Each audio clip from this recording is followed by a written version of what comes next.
Assalamualaikum warahmatullahi wabarakatuh. Kembali lagi di channel Radio Horor. Untuk kisah kali ini ada sebuah cerita yang ditulis oleh akun Twitternya @bristory. Dan untuk kisah yang akan saya bawakan kali ini yaitu sebuah kisah yang berjudul Hantu Kos Senopati. Sebelum kita masuk ke ceritanya, tekan dulu tombol like video ini dan jangan lupa tekan juga tombol subscribe channel ini. Dan nyalakan juga lonceng notifikasinya agar tidak ketinggalan cerita-cerita baru dari channel ini. Dan bagi teman-teman yang ingin membaca langsung, nanti silakan saja kunjungi linknya yang nanti akan saya sertakan di kolom deskripsi. Dan jangan lupa follow juga akun Twitter penulis. Dan seperti apa untuk kisah kali ini? Langsung saja kita simak berikut ini.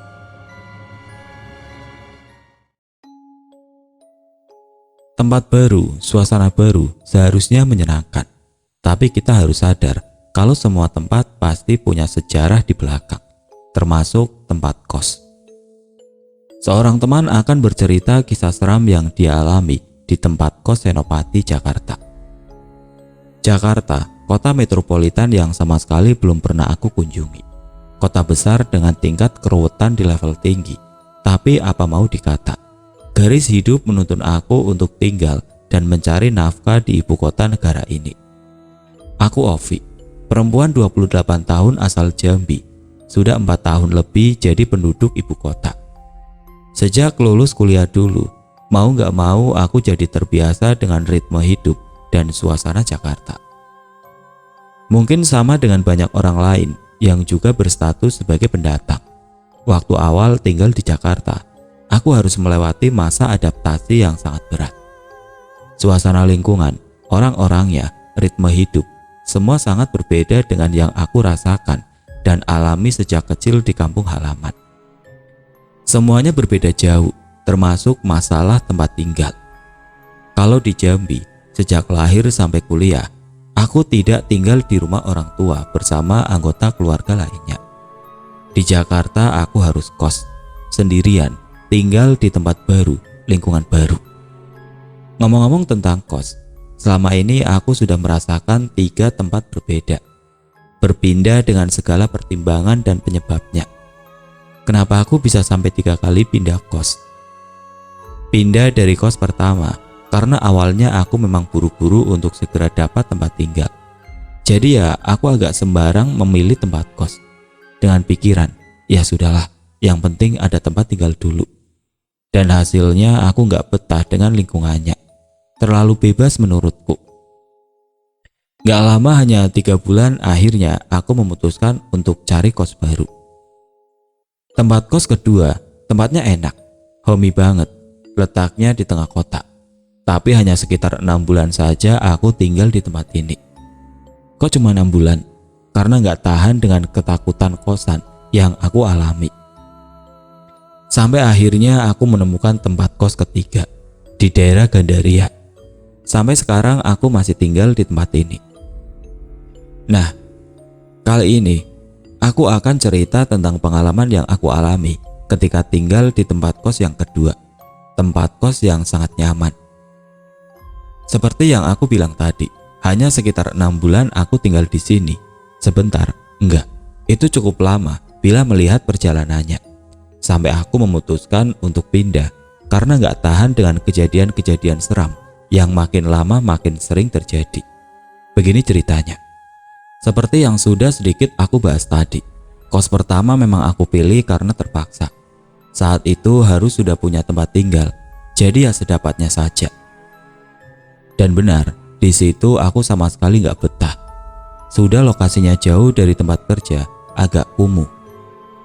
Pokoknya banyaklah hal yang akhirnya memaksaku untuk mencari kos baru dan pindah secepatnya. Ya sudah, dengan bantuan dari OB kantor, aku akhirnya menemukan kos yang menurutku cukup nyaman. Sangat nyaman malah.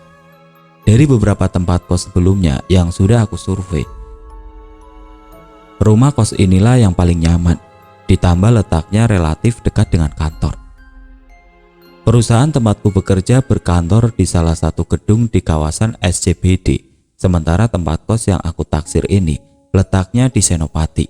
Benar-benar dekat, kalau mau rela untuk sedikit berkeringat. maka aku bisa saja berjalan kaki pulang pergi ke kantor.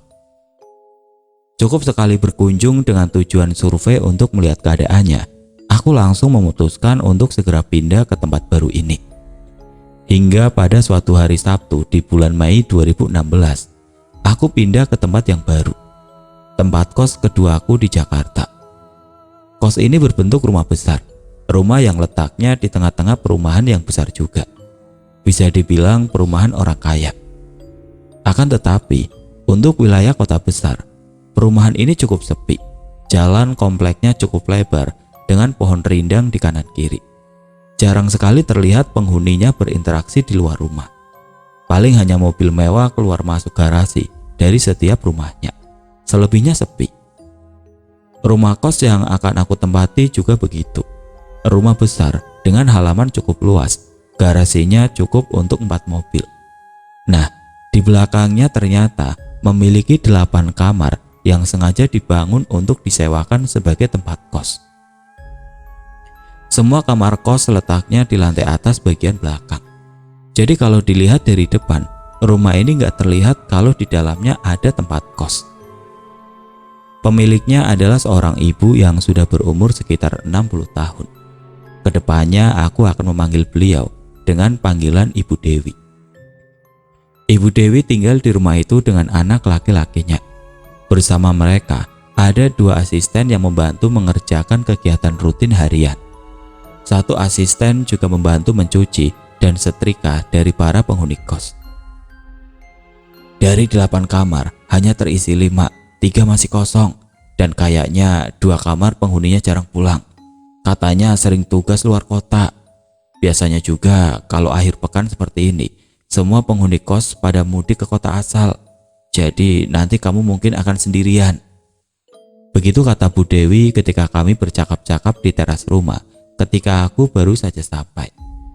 Kebetulan saat itu masih sedikit barang bawaan dari tempat kos sebelumnya, hanya pakaian dan beberapa perlengkapan. Semoga kamu betah ya, silakan kalau mau istirahat. Begitu kata Bu Dewi menutup percakapan. Cukup panjang lebar percakapan kami sore itu, banyak informasi baru yang aku dapat setelahnya.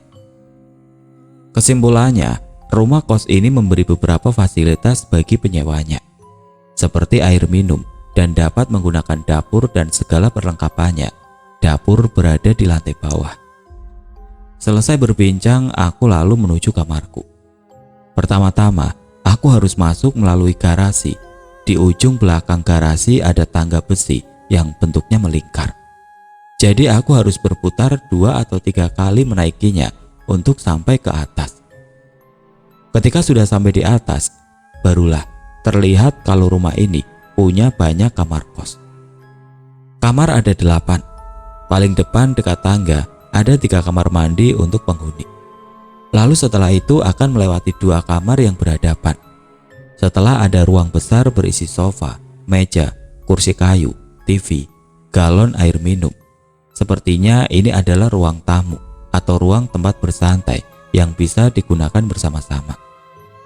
Di samping ruang santai ini ada lorong panjang yang kanan kirinya ada 6 kamar. Kamarku letaknya di paling ujung sebelah kiri. Nyaman, rumah ini sangat nyaman. Hari itu sempat berpikir kalau aku mungkin akan lama tinggal di tempat ini, tapi ternyata enggak memakan waktu lama bagiku untuk membereskan barang-barang. Ya, memang masih sedikit yang aku punya. Kamarku berukuran cukup besar. Di dalamnya sudah tersedia lemari, tempat tidur, dan juga ber-AC. Nggak perlu punya TV, karena di ruang tengah tadi sudah disediakan TV. Kekurangannya cuma 1, jarak ke kamar mandi cukup jauh. Akan jadi PR buatku apabila harus buang air di tengah malam. Tapi ya sudahlah, nggak apa. Selesai berberes, aku merebahkan tubuh di atas tempat tidur sambil melamun. Sampai akhirnya lelah memaksa aku terlelap. Padahal hari masih sore. Cukup lama aku tertidur sampai akhirnya terbangun kaget karena sadar kalau ternyata sudah hampir jam 9 malam. Mengucek-ngucek mata sebentar, kemudian aku memutuskan untuk mandi. Badan terasa lengket karena aktivitas harian. Membawa handuk dan perlengkapan mandi, Aku lalu keluar kamar menuju kamar mandi. Tapi ketika sudah berada di ruang tamu, aku memutuskan untuk terlebih dahulu duduk di sofanya, berniat sebentar santai sambil menonton TV. Sendirian aku di depan TV, dan aku yakin juga kalau sedang sendirian di lantai atas ini, karena sama sekali nggak kelihatan penghuni kos lain ataupun suara-suara kegiatan dari dalam kamar. Sepi saja. Tapi ternyata cukup lama aku berdiam sendirian di depan TV, sampai kira-kira jam setengah 10 aku masih asik menonton. Nah, ketika sedang asik sendiri inilah aku mendengar sesuatu. Tak, tak, tak, tak. Aku mendengar suara langkah kaki bersepatu menaiki tangga besi yang ada di ujung sebelah kamar mandi. Akhirnya ada penghuni kos yang datang. Begitu pikirku dalam hati. Tapi setelah aku tunggu, ternyata nggak ada orang yang datang. Lalu suara itu menghilang. Penasaran, aku menoleh ke belakang, ke arah tangga. Benar, nggak ada siapa-siapa. Padahal aku sangat yakin kalau tadi mendengar suara langkah kaki naik tangga. Ya sudahlah, mungkin ada yang mau naik tangga tapi nggak jadi. Positif aku berusaha berpikir. Seketika itu juga aku memutuskan untuk mandi, lalu bangkit dari duduk menuju toilet. Ada 3 kamar mandi, aku memilih yang paling pinggir dekat tangga. Setelah selesai, ketika sedang berhanduk mengeringkan badan, tiba-tiba aku mendengar suara yang sama dengan yang aku dengar sebelumnya tadi. Tak, tak, tak, tak.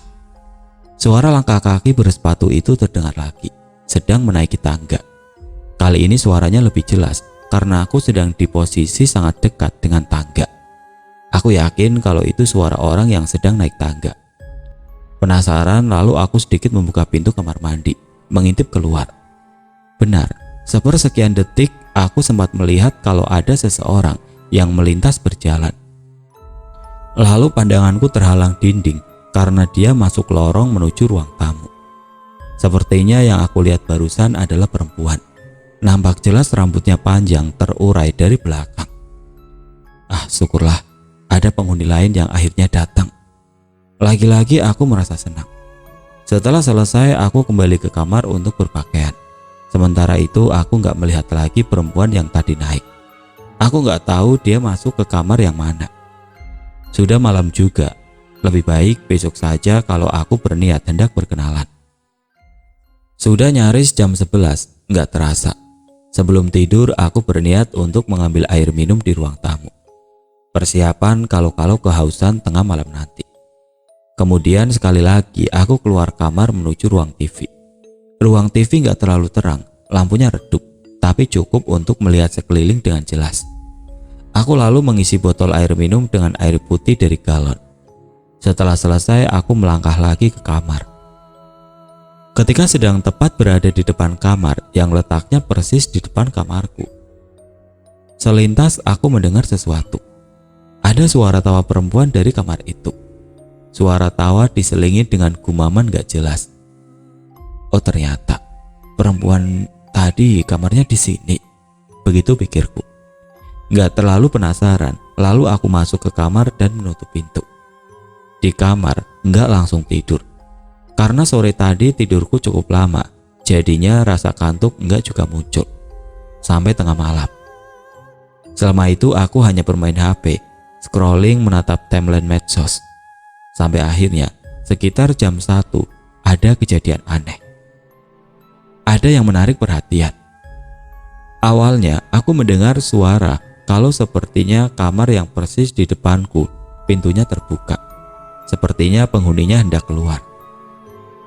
Tapi setelah pintu terbuka itu enggak kedengaran apa-apa lagi, hening dan sepi. Sampai akhirnya aku mendengar ada suara perempuan sedang menangis. Ya, ada perempuan menangis. Aku lalu berdiri melangkah mendekati pintu, mendekatkan telinga, menajamkan pendengaran, coba menangkap suara dari luar. Benar, ada perempuan menangis terseduh-seduh, bukan menangis dengan suara keras, tapi pelan tertahan. Aku yakin juga kalau suara itu asalnya bukan dari dalam kamar, tapi dari lorong depan. ada perempuan sedang menangis di depan kamarku. Seketika itu juga batinku berperang antara hendak membuka pintu lalu melihat keluar atau membiarkannya saja lalu kembali tidur. Tapi pada akhirnya aku memutuskan untuk membuka pintu. Perlahan kurai gagang pintu lalu memutarnya. Ada ragu dalam hati, makanya aku sangat pelan membuka pintu. Sampai akhirnya pintu terbuka lebar. Lorong kamar kelihatan gelap. Penerangan hanya bersumber dari lampu yang ada di kamarku saja. Pandangan langsung kuarahkan ke kamar depan. Ternyata kosong, gak ada siapa-siapa, gak ada orang, gak ada perempuan menangis. Pintu kamar depan juga dalam keadaan tertutup rapat. Lalu siapa yang menangis tadi? Tiba-tiba aku merinding. Seketika itu juga langsung menutup pintu. Di atas tempat tidur, aku mulai ketakutan. Siapa perempuan yang menangis tadi? Entahlah. Intinya, malam minggu itu aku habiskan dengan tidur gak nyenyak, memikirkan peristiwa yang baru terjadi sebelumnya. Hari minggunya aku bangun siang, sekitar jam 11 baru benar-benar terjaga. Setelah itu aku memutuskan untuk mandi. Tapi ketika lewat ruang TV, dalam perjalanan menuju toilet, aku melihat ada seseorang sedang duduk menonton TV. Penghuni baru ya? Perkenalkan, gua Aldi. Aldi. Saat itu juga kami berkenalan lalu berbincang panjang lebar. Aldi sepertinya laki-laki yang baik dan menyenangkan. Kantornya di SCBD juga, sama seperti aku. Gue biasanya kalau weekend pulang ke Karawang, tapi semalam nginep di kosan temen sih, baru sampai ini juga. Begitu Aldi bilang. Sendirian dong lo di sini tadi malam ya? Kan pada minggat kalau weekend. Enggak bang, kayaknya sekitar jam 10-an gitu ada yang datang deh, jawabku. Lah tumben, siapa yang datang? Yang di kamar mana? Itu bang, kamar itu, jawabku lagi sambil menuju kamar yang letaknya di belakang TV, persis di depan kamarku. Emang ada orang baru juga? Tanya Aldi lagi. Nggak tahu bang, setauku yang pindahan kemarin cuma aku deh. Oh gitu. Aldi mengangguk pelan, tapi dari raut wajahnya kelihatan kalau dia sepertinya agak bingung mendengar jawabanku. Setelah itu Aldi seperti sengaja mengalihkan pembicaraan.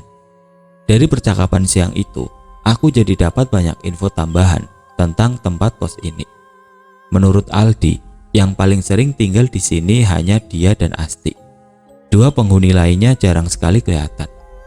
Waktu itu Asti sedang mudik ke rumahnya di Bandung. Siang hingga menjelang sore, aku habiskan berbincang dengan Aldi. Senang rasanya punya teman baru yang menyenangkan. Hari-hari berikutnya aku jalani di rumah ini sampai akhirnya bisa kenal dengan semua penghuni kos.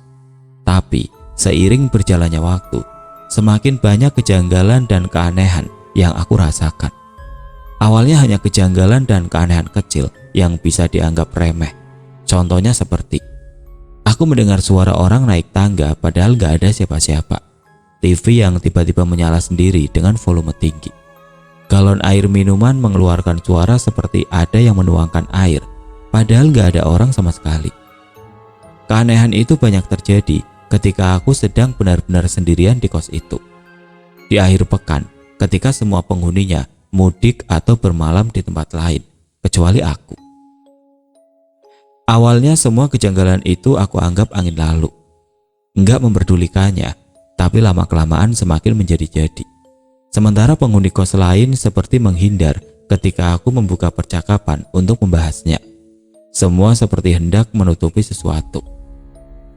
Yang mulai mengganggu, aku semakin sering mendengar suara perempuan menangis, kadang tertawa, atau kadang seperti sedang bicara sendiri. Semua itu aku mendengarnya dari kamar depan atau lorong depan kamar. Siapa perempuan itu? Aku nggak tahu, karena ya itu tadi, penghuni lain nggak pernah mau menjelaskan. Ya sudah, aku anggap penghuni kamar depan mungkin salah satu penghuni yang sering keluar kota. Mungkin saja. Sampai akhirnya ada kejadian sangat seram yang membuat aku memutuskan untuk pindah mencari kos lain. Aku masih ingat, waktu itu Jumat malam. Semua penghuni sudah meninggalkan tempat kos untuk pulang ke rumah masing-masing atau ke tempat lain. Tinggal aku sendirian seperti biasanya. Sepulang kerja, selesai berberes dan mandi, aku menghabiskan waktu di depan TV. Sendirian aku asik tertawa cekikikan karena kelucuan acara yang sedang tayang. Terkadang tawaku kencang karena saking lucunya. Waktu itu belum terlalu malam, masih jam 9. Tapi semakin malam, acara TV semakin lucu dan menarik. Aku semakin sering tertawa cekikikan lepas. Sampai ketika aku harus mengecilkan volume TV karena mendengar ada yang aneh. Sepertinya beberapa menit terakhir aku nggak tertawa sendirian. Seperti ada suara lain yang mengiringi tawaku. Seperti aku sedang tertawa berdua, entah dengan siapa. Setelah suara TV senyap, suasana menjadi hening. Nggak ada suara apa-apa. Mungkin penghuni di bawah yang lagi cekikikan. Begitu pikirku kemudian. Ya sudah, aku langsung kembali menaikkan volume TV. Lalu asik menonton acaranya. Tapi sekitar jam 10 lewat, tiba-tiba kantuk datang. Lelah tubuh membuatku gak tahan lagi untuk terlelap. Akhirnya aku tertidur di sofa depan TV. Ada suara cekikikan perempuan. Suara itu membangunkanku dari tidur.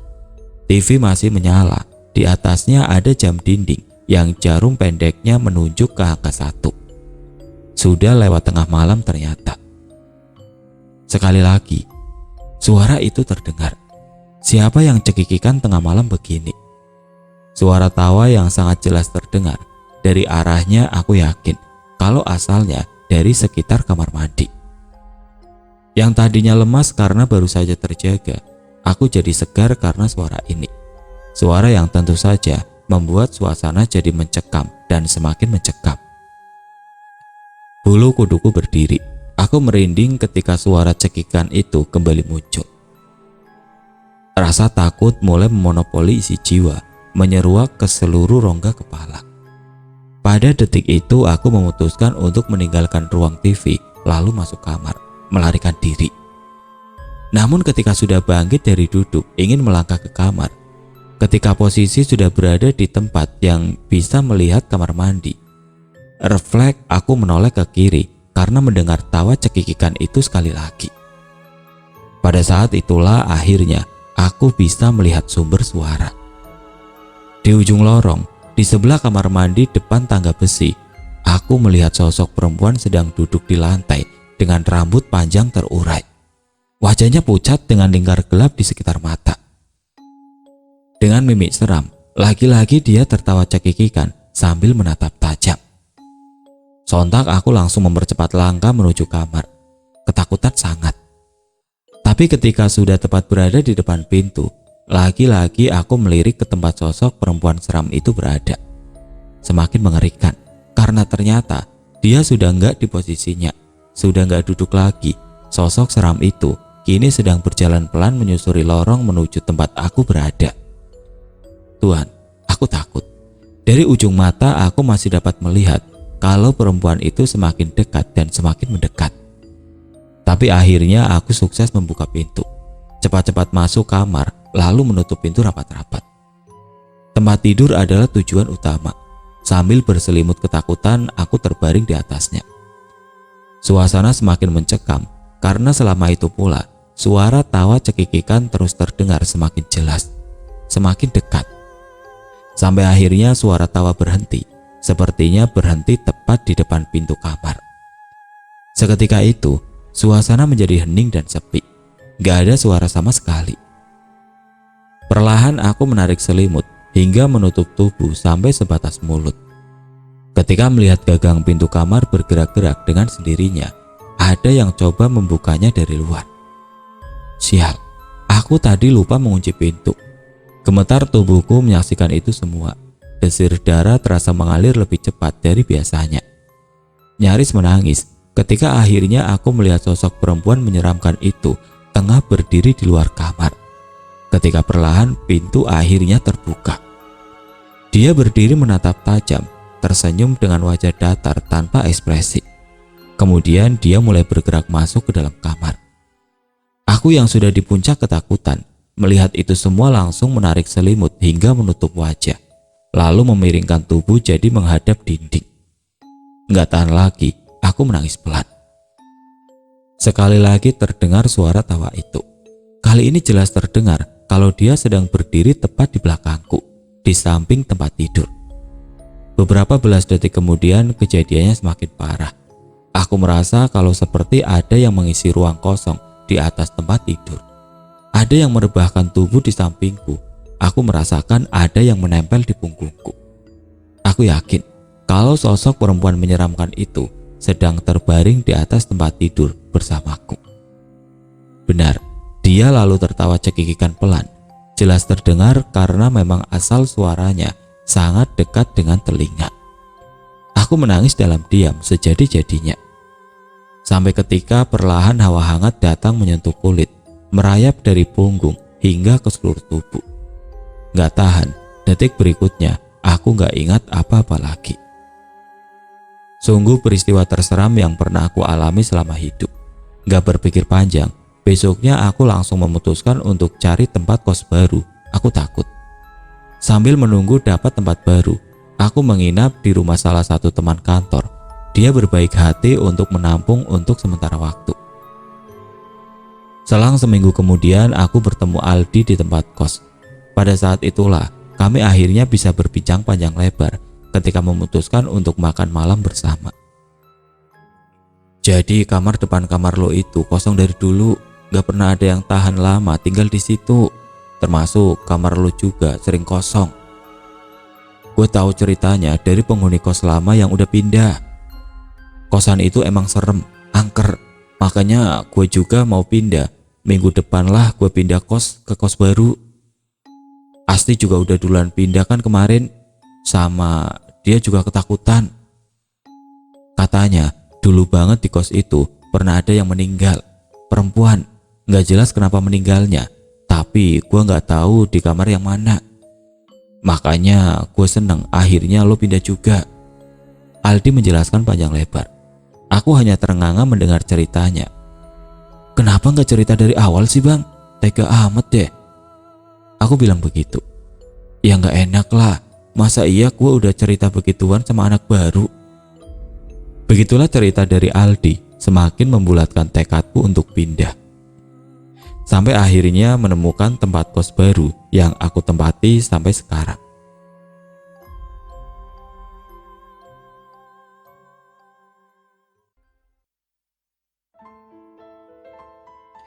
Sekian untuk cerita kali ini, semoga cerita ini dapat menghibur teman-teman sekalian. Tetap waspada buat yang baru aja tinggal di tempat kos baru. Untuk yang baru bergabung, jangan lupa untuk like, komen, share, serta subscribe channel ini. Dan nantikan kisah-kisah horor berikutnya tetap di channel Radio Horor. Wassalamualaikum warahmatullahi wabarakatuh.